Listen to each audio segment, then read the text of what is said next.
Ok. On va rire ou on va pleurer? Ça, tu vas le découvrir dans un instant, mademoiselle. Ok.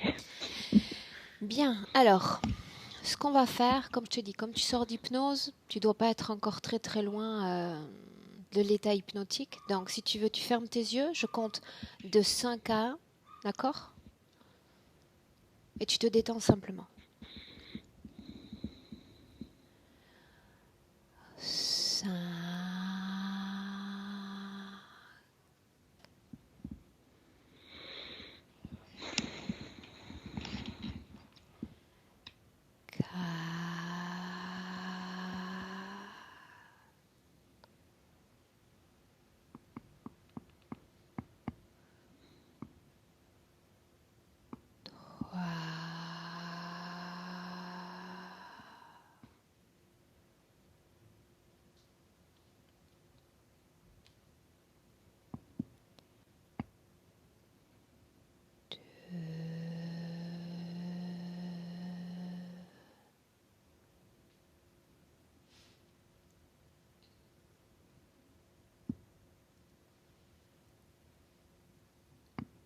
et 1.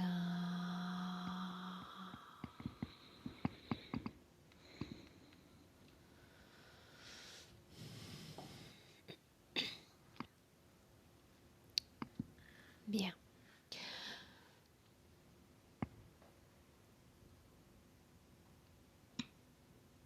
Je vais simplement lire une introduction, Milena, et tu vas commencer à avoir des informations. Mhm. Défini comme l'homme qui a inventé le XXe siècle, on l'a surnommé aussi le créateur de rêves, Nikola Tesla, scientifique énigmatique, physicien, visionnaire, a illuminé le monde. Bien qu'il ait doté notre monde d'une incroyable richesse de technologie et d'applications, il a été oublié et son nom n'est pas mentionné dans les traités universitaires. Tu l'auras compris, cette session porte sur le dénommé Nikola Tesla. Mhm. Ce que j'aimerais que tu fasses dans un premier temps, c'est prononcer son nom, l'appeler et voir s'il se Mhm. présente. Je le vois dès le début. Mhm. Quand tu as prononcé le nom pour la première fois, il est enfermé, je vois des barres et comme s'il voulait me passer à un morceau de papier. Et il me dit, ils m'ont enfermé, ils vont me tuer, ils vont me tuer. Là, tout, tout est là, tout est là. Ce papier, tu es capable de le prendre? Non, ça disparaît. Il n'est plus là. Il a disparu. Le papier a disparu parce que ce n'est plus la, la dimension terrestre. Il n'est plus vivant et il pense qu'il va mourir. Il est déjà mort. Est-ce que tu peux lui tendre la main et l'aider à sortir de cette cage? Non, il y a deux êtres qui arrivent, qui le tirent vers le front. Milena, regarde s'il a un corps physique. Non, pas plus. Non, Pas de corps physique? non. Bien. Ok. Bien, alors on va faire un démarrage un petit peu différent puisque je comptais pas du tout prendre ce chemin-là. On va faire une chose d'abord, Milena. Il y a un infini autour de toi et dans cet infini, il y a la mémoire de notre humanité. Dans cette mémoire, il y a de nombreuses informations concernant Nikola Tesla, parce qu'il y en a qui l'ont connu physiquement. Tu vas te servir de cette mémoire d'information pour me dire si celui qui est face à toi est Nikola Tesla. L'ADN correspond. Oui, c'est celui-là. Je vois un ami. Ça me paraît le siècle auparavant, il est habillé comme de l'époque. Et il tient dans la main la photo de Nicolas. Et il le cherche. Il montre aux gens. Vous avez vu, vous l'avez vu? Bien. Alors avant de faire ce travail, on va faire un double travail en session. S'il ne peut pas nous répondre librement, tu me confirmes qu'il n'a pas de corps physique? Non. Non. Non, mais il a ce choc d'être enlevé, d'être encarcelé, comme s'il pense toujours qu'il va mourir. Il est déjà mort. Bien. Cette création, cette cage appartient à qui? Je peux pas les voir. Ils portent des capuches. Ils sont habillés en noir, comme les ombres. Bien. Alors, on touche à rien pour le moment. On va voir à la fin comment ça se passe. Est-ce qu'il autorise ta présence? Est-ce qu'il nous permet d'obtenir des informations sur Nikola Tesla? Sur lui, de son vivant? Ouais. Oui? Il n'est pas permis de se réincarner, lui. Bien. Donc, c'est sa dernière incarnation, oui. C'était sa dernière incarnation? Oui, parce qu'il n'est pas permis de se réincarner. Il est maintenu. Bien. On en parle tout à l'heure. Milena, il naît en juillet 1856 dans un village de parents serbes en Croatie. C'est le jour de sa naissance. J'aimerais que tu lises à travers son esprit sa naissance, qu'on revisite sa naissance d'abord sur un plan physique. Regarde. Oui. Dis-moi ce que tu vois. Un bébé.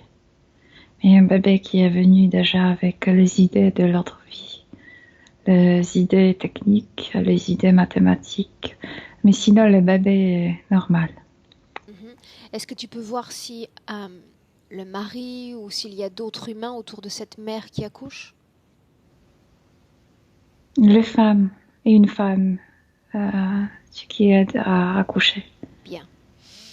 Ok. Ce que j'aimerais que tu fasses, c'est revenir Peut-être sur quelqu'un qui est encore dans la cuisine, une autre femme. revenir sur le moment de la naissance, le moment exact de la naissance pour voir la conjonction énergétique de la naissance de Tesla. Les chiffres, et la tête est déjà pleine de chiffres, les chiffres, oui. Je dois venir au monde le plus tôt possible, oui. Je dois venir au monde le plus tôt possible. Il veut travailler, il veut faire, il veut agir, oui. Dès son enfance, Tesla voyait des éclairs de lumière qui interféraient avec sa vision des objets. Et il disait que l'intensité de cette lumière s'intensifiait et entourait même les objets. J'aimerais que tu observes la nature de ces phénomènes qu'il voyait. Mais il ne le voyait pas sur Terre. Sur Terre, c'était juste une petite répétition, comme un petit cadre de ce qu'il voyait sur une autre planète, là d'où il venait. Donc il voyait voit ça. Notre dimension avec ses capacités d'origine? Comme sorte d'un souvenir, peut-être pas complètement conscient, ce souvenir, mais comme si c'était en scale micro. Ce qu'il voyait ailleurs dans la grande scale. Échelle? Échelle, oui. Donc, ces éclats de lumière, il ne s'agit pas, Milena, de l'énergie qui appartient aux objets, aux choses de notre dimension humaine? Moi, ce qu'il me montre, en fait, je sais pas, c'est venu naturellement. Je le vois comme sur sa planète et il voit comme l'énergie d'une étoile beaucoup plus grande que notre Sol fait la même chose avec un autre corps astral. Je sais pas si c'est une autre planète ou une lune mais exactement ça, comme s'il y avait un éclaircissement et c'est un rayon qui arrive et autour. Et cet objet, cette planète commence à produire de lumière, mais juste pour pendant quelques instants. Mhm. Et après, ça s'arrête. Et il voyait ça et c'était incroyable comme l'a vu. D'accord. Mais quand tu regardes ces scènes, il est dans un corps physique limité par ses perceptions sensorielles physiques. Qu'est-ce qui fait qu'il puisse voir ces lumières devant les objets ou même autour des objets? On voit certes, par exemple, ce qu'on appelle les étoiles qui tombent. On voit certaines choses, nous aussi, sur le ciel. Lui, sur cette planète, il voyait aussi, sauf que l'échelle était beaucoup plus grande. Je veux dire, cette étoile était beaucoup plus grande. Et donc, ces rayons, et on voyait, étaient... Autrement dit, si je comprends bien, c'est comme si je mettais des lunettes, moi par exemple des lunettes teintées de rouge, et que je me mettais à voir ma dimension humaine avec ce filtre rouge. C'était son propre filtre, son propre regard. C'est dans cette dimension, c'était naturel de le voir. Là où il s'est trouvé, il le voyait naturellement. Oui, mais Quand tu ici vois sur le, Terre. ici sur Terre, il entend et comme il voyait ça, il se rappelait ça. Ok, bien. Continuons. Tesla déclarait qu'à l'adolescence, quand il était tout seul, la nuit, il voyageait dans des mondes inconnus et lointains. Là, il entreprenait des nouvelles études et même des conversations avec des personnes avec qui il se sentait bien. Ce que j'aimerais que tu fasses, Milena, c'est que tu observes l'un de ces voyages, que tu regardes ce qu'il se passe. De nouveau, je suis sur cette planète dont je viens de te parler. Mais cette fois-ci, il y a comme quelqu'un qui l'effraie. Donc il est sur sa planète d'origine. Euh, Oui, comme si c'était son université plutôt. D'origine, c'est trop dire parce qu'on ne sait jamais. On a trop d'expérience. Mais là, il était comme disciple de cette personne. Et cette personne n'est pas humaine. Et comme si cette personne était en colère. Où es-tu parti? Où es-tu parti, toi? Disciple de cette personne non humaine. Non humaine, est-ce que tu peux reconnaître l'ADN? C'est quelque chose que je ne connais pas. Ce n'est pas humain, mais en colère maintenant, comme vraiment un maître, comme un professeur. Pourquoi est-il en colère? Parce qu'il est parti Parti où? avant Sur de Terre? terminer. Oui. Ouais. Comment se comporte Tesla face à cette colère? Que lui répond-il? Comme cet élève, comme cette petite élève devant son maître adulte. Étrange que tu ne puisses pas reconnaître l'ADN. Non, je sais pas qu'est-ce que ça a des jambes très courtes. Et puis le reste, c'est très lent. Je sais que ça, il porte une tunique, mais je sais que sa peau est rosée. Et puis la tête est chauve, aussi rosée. Et elle est nez assez long. Je sais pas qu'est-ce que c'est. Elle est long, le main très long. Ok, bien. Sors de cette scène, déconnecte-toi de cette scène et on continue. Mhm. On dit aussi que Tesla avait une mémoire eidétique. Il était capable d'imaginer et de développer tout le processus créatif d'une invention dans son esprit et ensuite de concevoir tout cela sur le plan physique. J'aimerais que tu observes la structure de son esprit. Je viens de te dire, il est venu d'une classe, d'une université sur Terre. Donc, il était comme dans le processus d'apprentissage. Donc, son esprit était déjà entraîné, son être était entraîné. Il est venu de faire des expérimentations ici. Il était passionné. Donc, il est parti de cette classe avant de la terminer. C'est Pourquoi pourquoi serait-il il a pu le parti faire. avant? Parce que c'était la théorie. Il voyait des choses, ils observaient certaines choses, tu sais, dans l'univers, là où il se trouvait avec cette classe, avec ses camarades, si on peut dire. Et puis, il était tellement passionné qu'il voulait déjà commencer des expérimentations. Il cherchait la densité où il pourrait les faire. Il avait l'ADN humain, donc ça tombait bien. Il est revenu sur Terre. Il était ici avant, mais Ça non, signifie, non, non. Milena, que tous les autres élèves, entre guillemets, ont reçu la même formation et ont possédé la même structure mentale que Tesla? Euh, de cette planète-là, oui. Oui, plus ou moins. C'est comme une classe universitaire, tu sais. Chacun a son niveau, mais plus ou moins, oui. Quand il concevait et quand ensuite il mettait ça en place sur la matière, comment est-ce qu'il voyait ça dans son esprit? Une invention quelconque.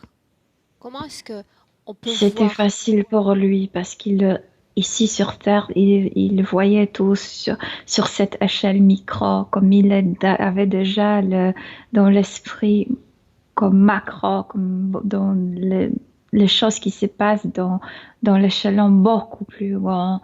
Donc c'était facile de construire ça dans sa tête, très facile. Je vois comme un architecte qui dessine dans sa tête. Mais beaucoup de savoir était déjà là. Le fait qu'il ait voulu passer à cette pratique et quitter la théorie pour venir sur Terre, c'était volontaire? Il voulait Oui, venir? oui, oui, oui. Il voulait venir pour créer? C'est ce qu'il voulait faire? Pour expérimenter, déjà mettre en expérimentation la théorie. Oui. Ok, bien. On dit aussi, Milena, que Tesla avait une passion maniaque pour la numérologie. Oui, il était maniaque entière, lui. Et, no- Et numéro, il était né avec le numéro, oui. et notamment pour trois numéros. Le 3, le 6 et le 9. Qu'avait de spécial pour lui ces chiffres? Se divise par, se divise par 3, se divise 3, comme si il avait vu 3 rayons, comme si l'énergie qu'il voyait avait comme 3 rayons. Je ne comprends pas, Aurore. Il voyait l'énergie se diviser en 3 sortes de rayons, sortes de trucs. Mhm. 3. Ok, bien. Les Comme inventions, dis-moi. Comment ça s'appelle que tu as un rayon solaire, ça entre dans cette pyramide et ça ressort comme tu sais, Prisme. l'arc-en-ciel. C'est ce qu'il voyait, ce qui se passe avec l'énergie, sauf que sortait 3, 6 ou 9 rayons. Je Bien. ne comprends pas. Lui, il le voyait. On observe simplement. Ouais. Il va de soi que les inventions, les théories de Tesla étaient novatrices, très novatrices pour son époque. D'où lui venaient toutes ces idées. De l'université. Il est venu avec ça. Dès sa classe. De là où il a reçu son enseignement, des personnes qui lui ont enseigné ce savoir. Oui. De cette planète. Cette planète. Elle a un nom, cette planète, Milena? En fait, dans notre langue, dans notre culture, on dirait l'université. C'est Donc c'est l'endroit un où on a... endroit, c'est un endroit qui est dédié à cela. Ce n'est pas une Ouais, planète, une étoile. ouais. C'est un endroit dédié. C'est difficile à vivre là-bas parce que, je viens de te dire, parce que ils observent ce qui se passe dans l'univers. Donc, tu peux pas y vivre. C'est dangereux, pas plaisant, etc. Parce qu'il y a cette étoile si proche. C'est Tu, juste pour tu la classe. es allé dans cette université ou dans une université de la sorte? Moi, je suis pas intéressée par l'ingénierie, non. Donc ces universités ne sont que des sources de savoir concernant l'ingénierie? On fait la même chose sur Terre, sauf que, je te répète, l'échelon change, c'est micro, Mhm. on apprend ces choses, Ok, on fait ces choses ici, ce qu'il faisait là. bien. Milena, beaucoup de ces inventions ont été attribuées à d'autres. Pourquoi? Non, il dit que c'est pas comme ça. C'est que ce qu'il savait, ce qu'il a appris, c'est pas que c'est son invention. En fait, il y avait des inventions sur Terre faites par lui, mais que ce savoir est connu comme ailleurs, beaucoup plus répandu. Donc ça ne On le peut pas dérange dire pas que que ce savoir soit partagé ou universel? non, parce que ce savoir est universel. Mhm. C'est il y a plein d'êtres dans l'univers qui savent des choses pareilles. Ses camarades de cette classe, par exemple. Ok, bien. Une seconde, parce qu'il y a beaucoup de bruit.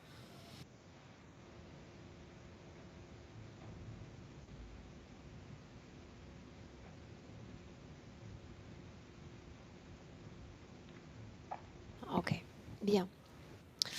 Milena, on dit que Tesla, on dit, je me répète, hein, on dit que Tesla a inventé un émetteur sans fil capable d'envoyer des ondes radio dans un point du système solaire.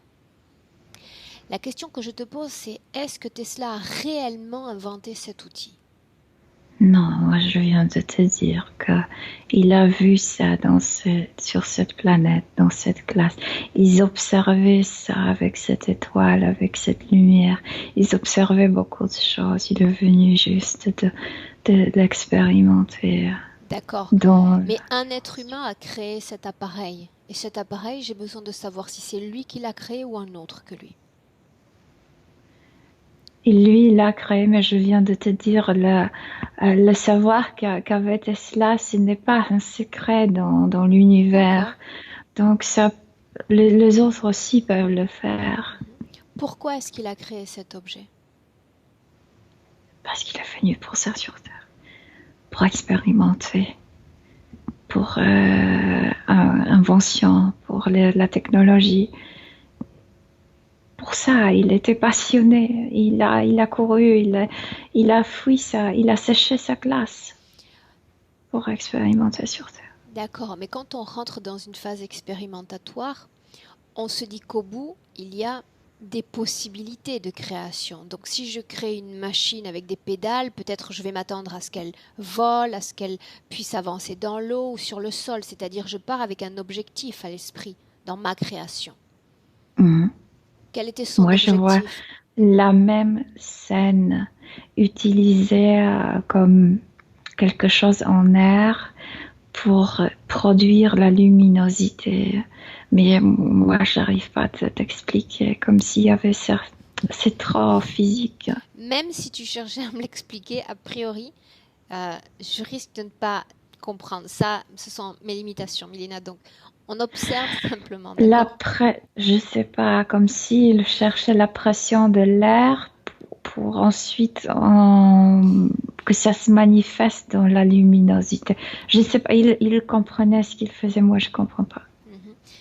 Si oui, donc si c'est lui qui l'a créé, où ce faisceau a-t-il convergé dans le système solaire? Quel a été le point qu'il a choisi dans le système solaire? La classe, l'université, envoie le message à ses potes, à ses camarades. Ah, ah. Quel type de message, Milena? J'ai réussi. Ok, bien. En 1884, il s'installe en Amérique. Il commence à communiquer même avec Thomas Edison. Ils vont Mhm. collaborer très très peu de temps et Tesla finira par arrêter cette collaboration et par partir. pourquoi est-ce qu'il est parti? Qu'est-ce qui se passe au niveau éthérique entre eux? Parce qu'il est trop détaché de la partie humaine. Il est passionné. Il est venu ici que pour expérimenter. L'autre, c'est un humain aussi, l'esprit technologicien, mais il est beaucoup plus attaché à tout ce qui est humain. Pense différemment. Tesla est comment on dit passionné, mais aveuglé par. Et c'est plutôt ça. Qu'il oublie qu'il y a des gens que. Le C'est monde juste physique, technologie.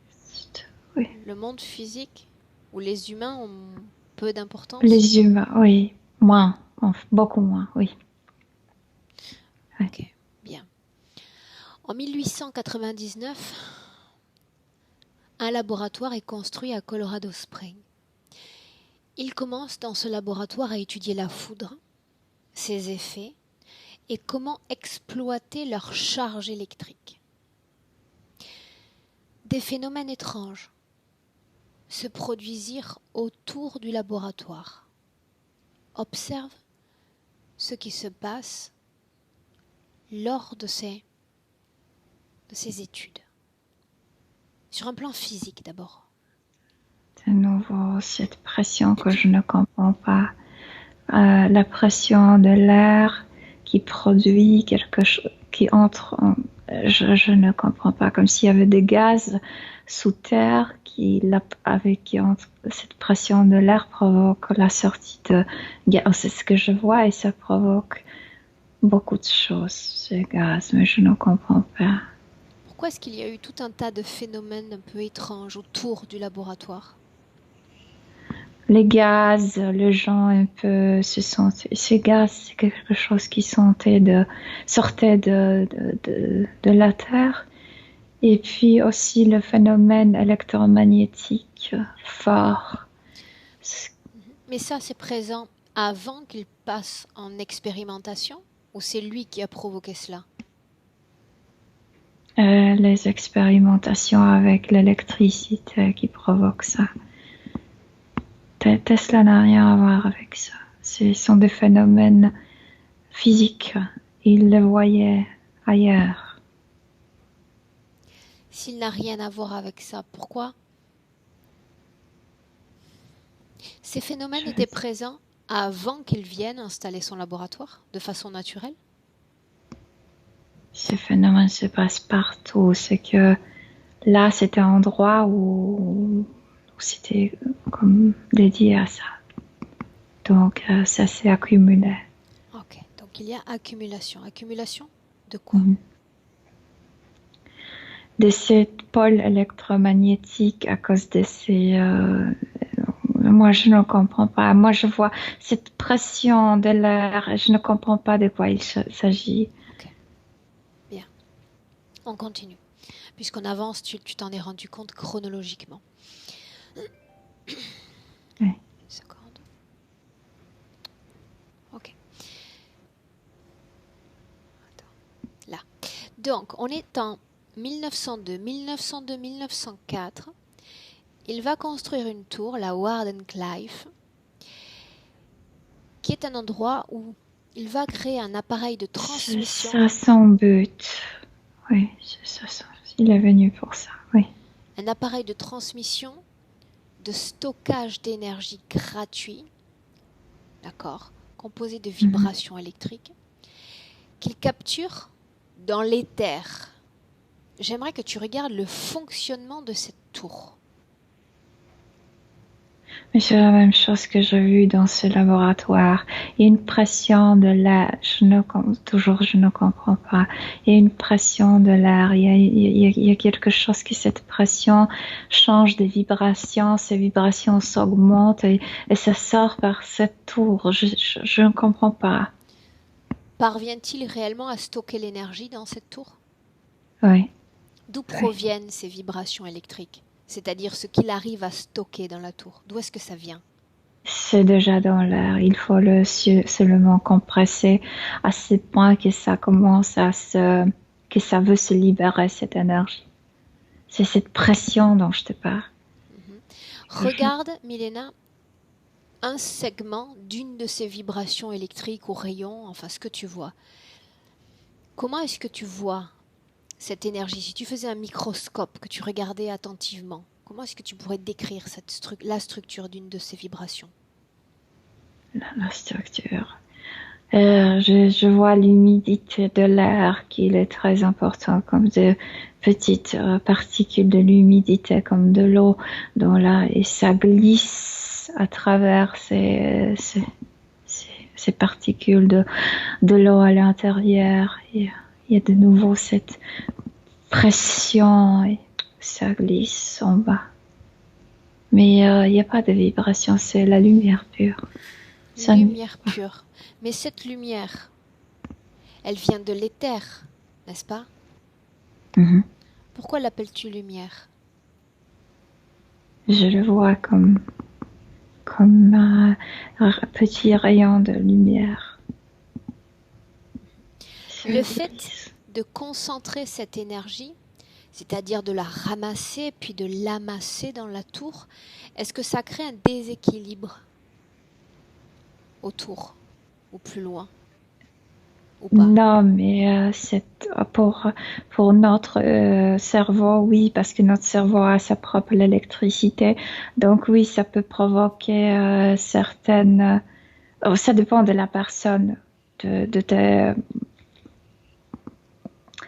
ça dépend de la personne, mais ça peut provoquer de distorsions dans le cerveau. Tu peux avoir des mirages, des vertiges selon mais c'est parce que tout est naturel, sauf que entassé. Et cette pression qui ressort de là. Bien. Est-ce que tu vois une corrélation, oui ou non, entre ces ondes-là et les résonances de Schumann?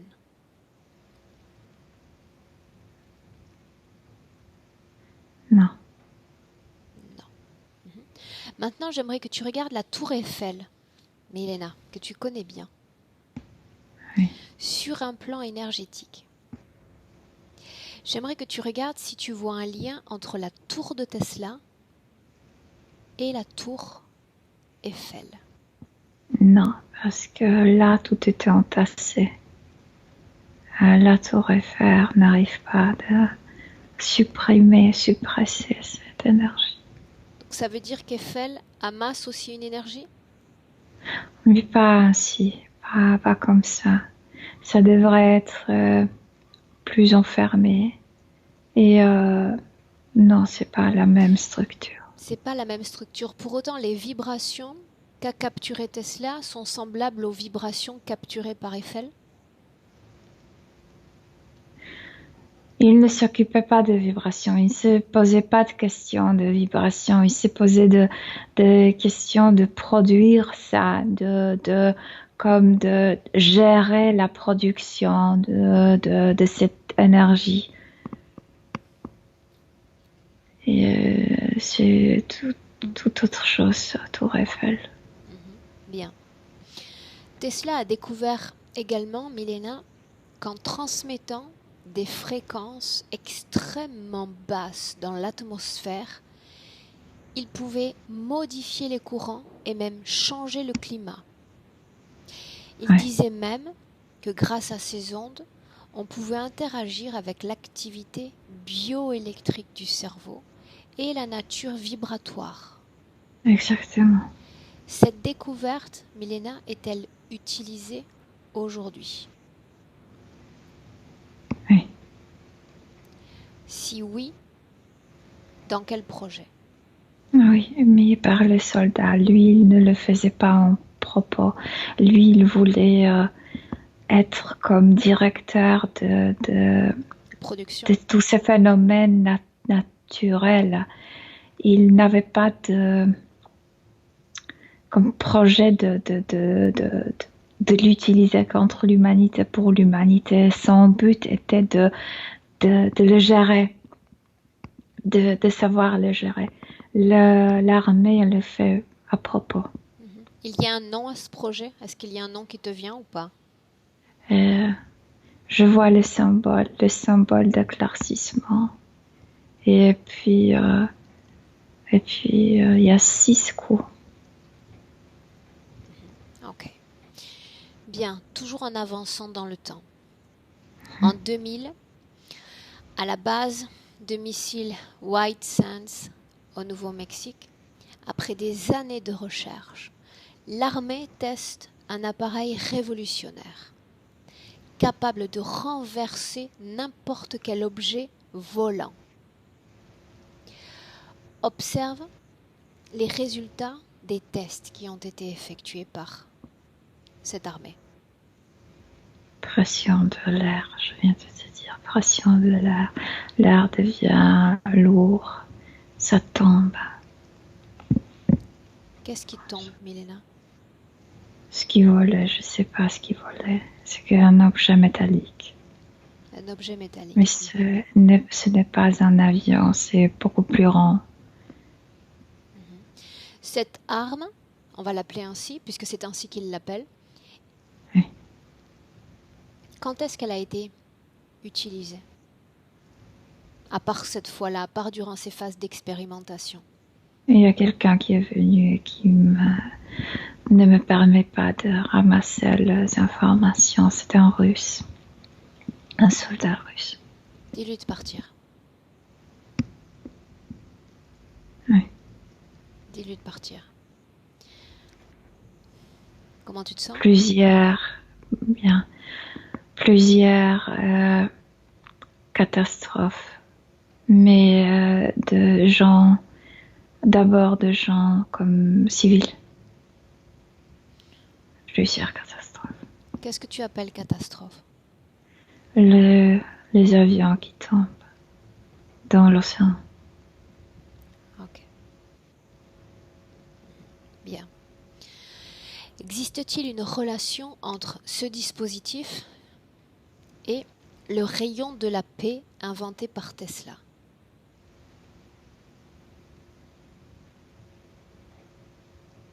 Toute cette machine est liée avec ces expérimentations. Je ne sais pas exactement si avec ça, mais avec cette pression de l'air, c'est lié avec ça.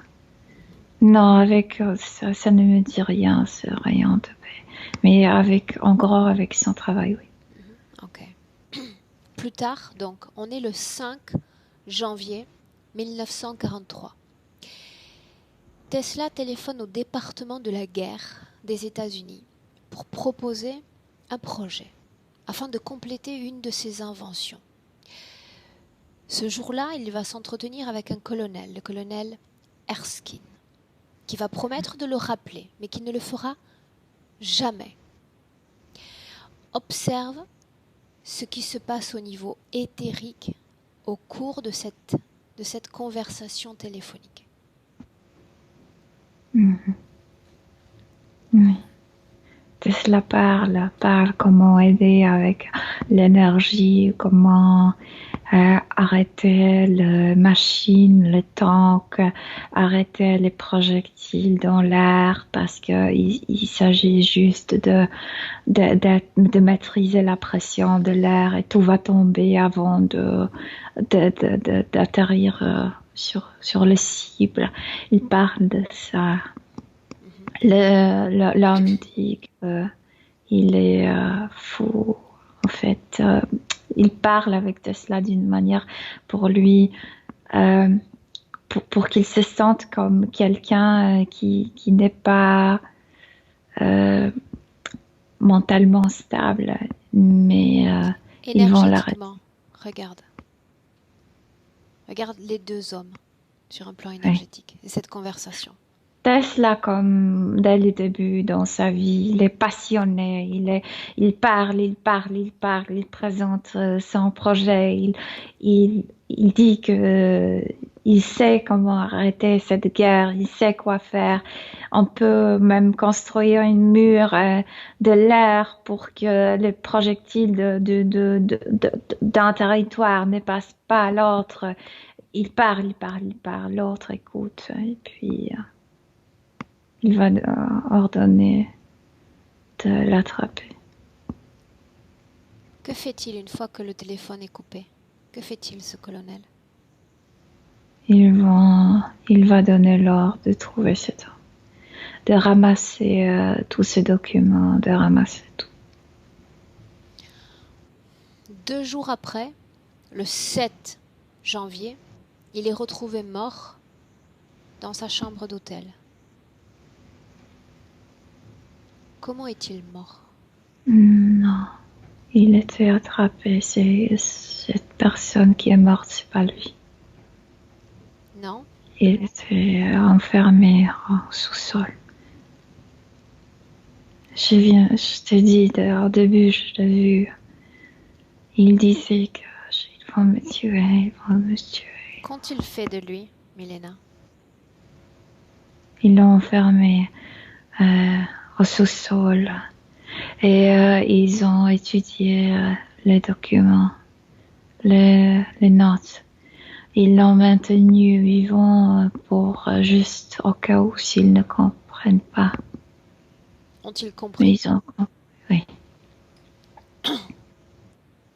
Comment est-ce que tu vois mourir, Tesla?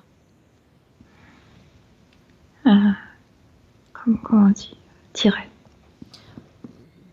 Comment ont-ils fait pour remplacer son corps en le faisant passer pour un autre? Ils ont trouvé quelqu'un pareil. Ok. Après la mort... L'ami n'a pas cru. L'ami n'a pas cru. C'est pour ça qu'il le cherchait? Oui. Bien. Après la mort de son corps physique, où va Tesla, Milena?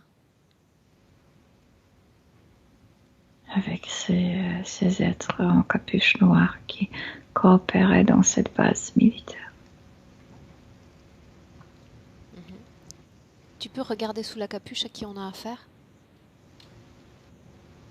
Les humanoïdes, mais très légers, très transparents. Bien.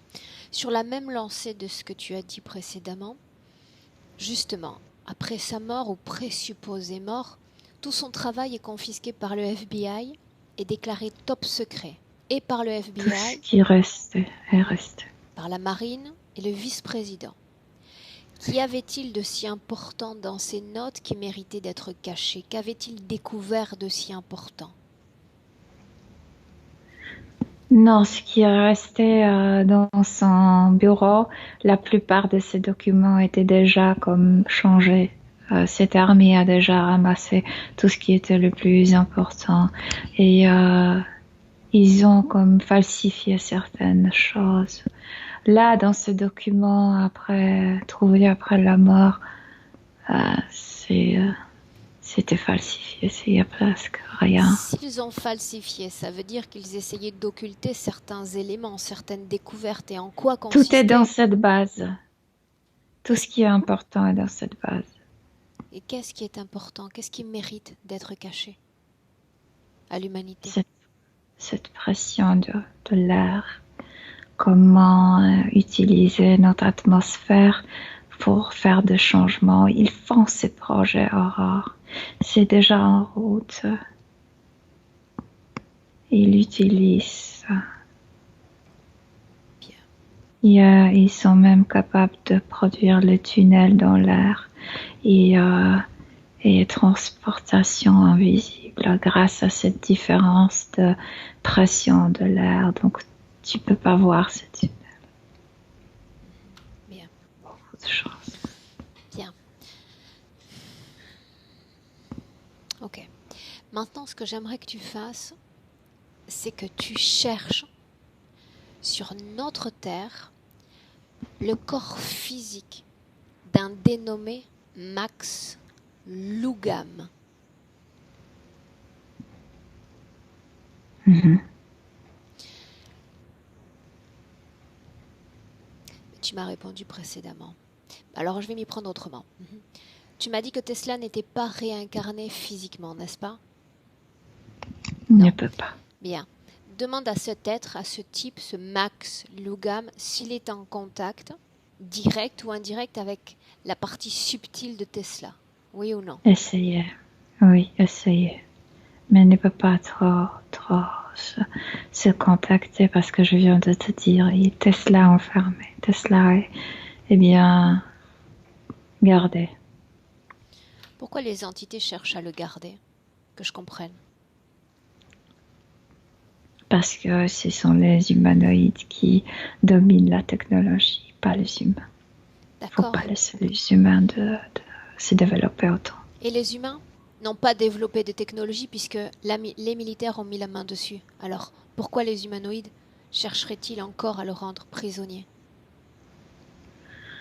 Non, Tesla, il était passionné, il ne prenait pas la partie. Pour lui, le plus important était de faire ses expérimentations. Donc, c'était quelqu'un très difficile à manœuvrer, à manipuler. Ils ne veulent pas que quelqu'un comme ça Se réincarne? se réincarne. Ça sous-entend que Tesla avait à l'idée de revenir sur Terre pour recommencer des travaux? Il aimerait revenir à la classe. Bien.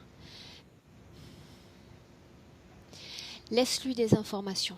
Laisse-lui comme ton capital de savoir et d'information, afin qu'il puisse sortir de l'endroit où il est. Dis-moi ce que tu fais.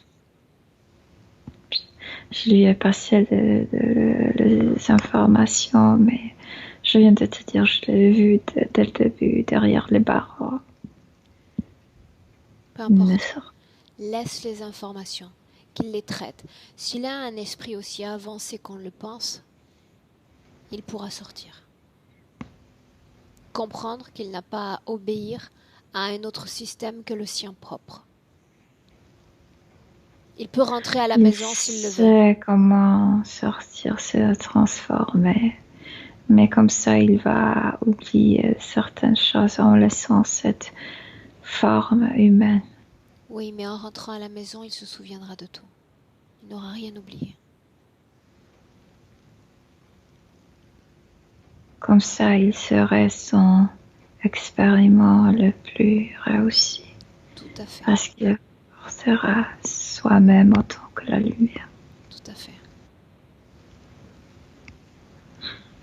Il s'est transformé en lumière. En rayon de lumière, en une onde pure. Ouais. Dis-lui de partir, de rentrer à la maison. Il est temps.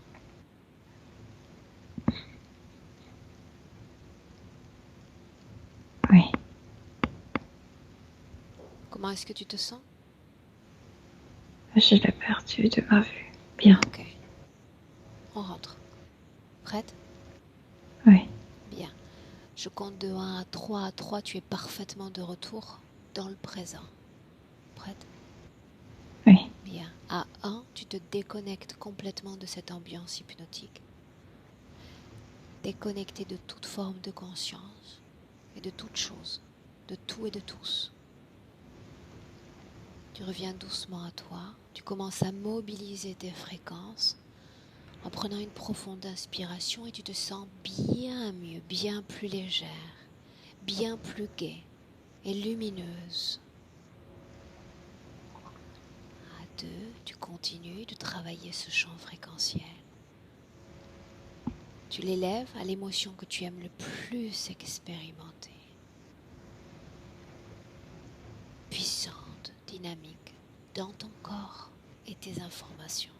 Milena, reviens à toi. Oui. Je suis là. J'espère. Ah oui. Bien. Milena, je coupe l'enregistrement. Reste un instant en ligne. Bien sûr. Merci pour ta participation. Merci.